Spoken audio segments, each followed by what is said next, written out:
Eh bien, poursuivons pas à pas notre marche vers Pâques. Nous sommes vendredi 26 mars, 5e semaine de Carême. J'ai intitulé cette méditation « Le portrait du Fils ».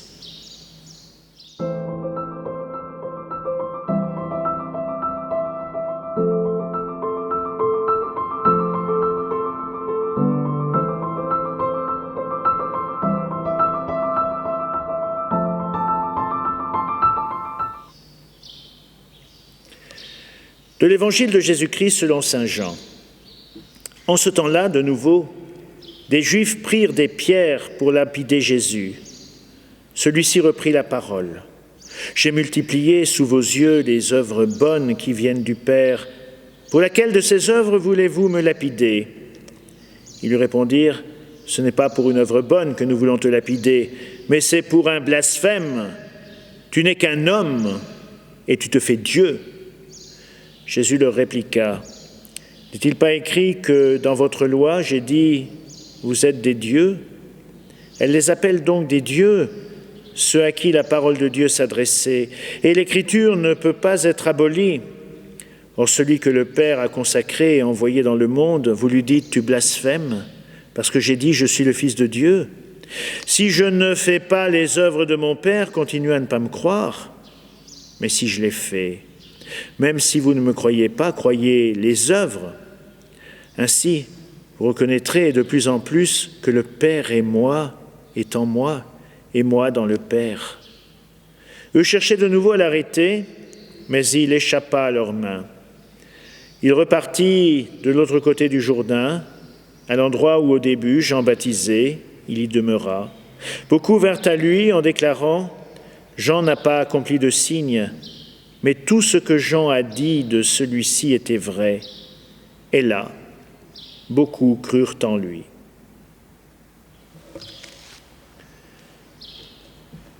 Ces polémiques incessantes avec certains de ses auditeurs définissent toujours davantage qui est Jésus et comment nous déterminer par rapport à sa rayonnante personnalité. Osons une petite parabole moderne dans l'esprit de celle que Jésus avait si fréquemment l'habitude de raconter. Une petite parabole qui s'intitule « Le portrait du Fils ». C'est l'histoire d'un riche mécène américain qui partageait avec son fils unique un goût très sûr pour la peinture. Un riche mécène. Leur collection privée alignait les noms les plus célèbres, Picasso, Raphaël, Rembrandt, tant d'autres, qui faisaient à juste titre l'admiration de leurs visiteurs. Père et fils aimaient ainsi passer de longues heures dans la contemplation et l'étude de ces chefs-d'œuvre qu'ils avaient pour leur bonheur les moyens d'acquérir. Mais le fils dut partir avec tous les garçons de son âge pour une conscription qui l'a fait basculer dans la guerre du Vietnam.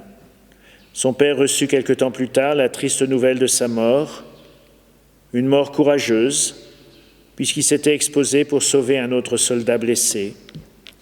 Peu de temps après, le père éploré reçoit la visite d'un jeune homme encore convalescent qui tenait beaucoup à le rencontrer, qui lui explique qu'il était le soldat que son fils était allé rechercher sur le théâtre du combat en exposant sa vie et que lui avait pu être sauvé contrairement à son fils. Il ne venait pas les mains vides. Votre fils avait beaucoup parlé de votre passion pour la peinture. Je ne suis pas un grand artiste, mais j'ai tenu à faire son portrait. Et je pense que ça ferait plaisir à votre fils que je vous l'offre. Portrait n'était pas une grande œuvre d'art, en effet, mais était émouvant. L'ami de son fils avait su traduire la personnalité du jeune défunt, les yeux surtout, si expressifs. C'était émouvant. Le père proposa de lui payer, mais son interlocuteur refusa.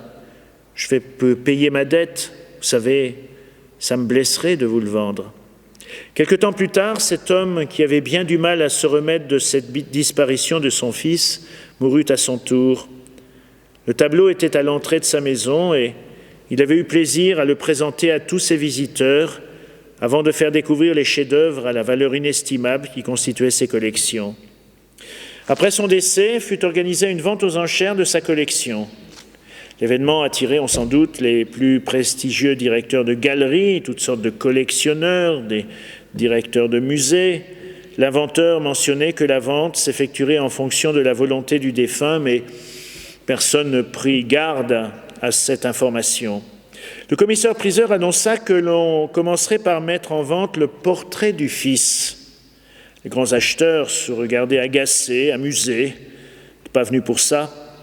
L'un d'eux apostropha même le commissaire. « Bon, allez, perdons pas de temps, passons directement au grand tableau de grande valeur. Celui-ci ne présente aucun intérêt, commencez par exemple avec le Rembrandt. » Mais le commissaire-priseur insistait, « On commencera par celui-ci. Qui est intéressé par le Fils ?» Dépités, les grands acheteurs montrèrent leur mécontentement dans un silence hostile. Un membre du personnel de la maison fut le seul à se manifester. Il avait beaucoup aimé ce garçon qu'il avait vu grandir et le tableau lui fut attribué pour une somme très raisonnable. « Alors maintenant, passons aux choses sérieuses, montrez-nous vite la collection » s'écrièrent les grands acheteurs. Mais le commissaire de la vente annonça simplement « Mesdames et messieurs, la vente est terminée. » « Comment ça ? Et les autres tableaux ?» Cette condition particulière avait été mentionnée par le testament du défunt, mais elle ne devait pas être dévoilée. Seul le premier tableau serait offert au choix des acquéreurs. Celui qui serait intéressé par le Fils deviendrait propriétaire de toute la collection. Il y a peut-être tant de choses qui nous provoquent, qui nous motivent, qui suscitent notre désir. Mais finalement, comme dans cette petite histoire, eh bien, celui qui avait pris le Fils a tout obtenu, et bien au-delà de ce qu'il avait imaginé.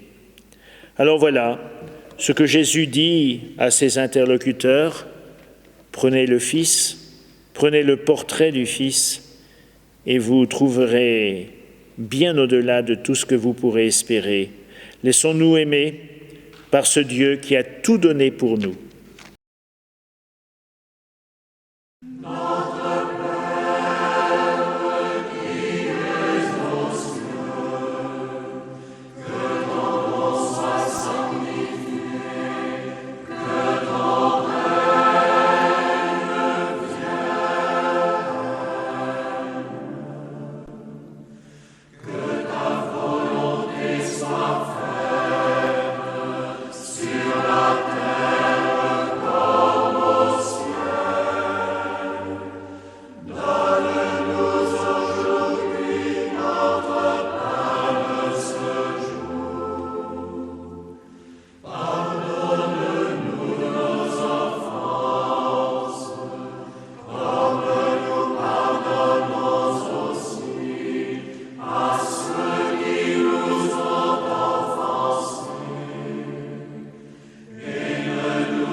Délivre-nous de tout mal, Seigneur, et donne la paix à notre temps.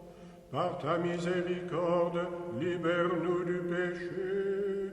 Rassure-nous devant les épreuves, en cette vie où nous espérons le bonheur que tu promets et l'avènement de Jésus-Christ, notre Sauveur.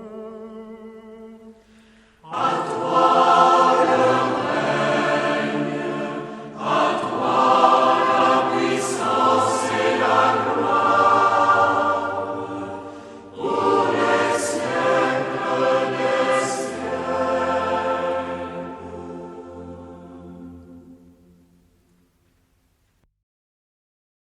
Audi benigne conditor, nostras preces cum fletibus, in hoc sacroie junio fossas quadragenario. Scrutator al me cordium, infirmatus sis virium, altere versis exhibet remissionem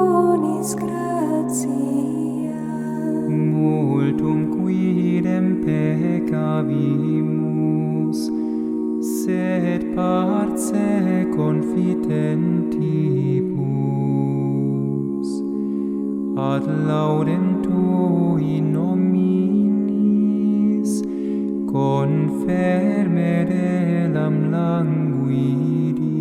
Si corpus extra conteri, dona per abstinentia, iune tut mens sobria, alabe prorsus criminum. Per esta beata Trinitas, concede simplex unitas, ut fructuosa in tu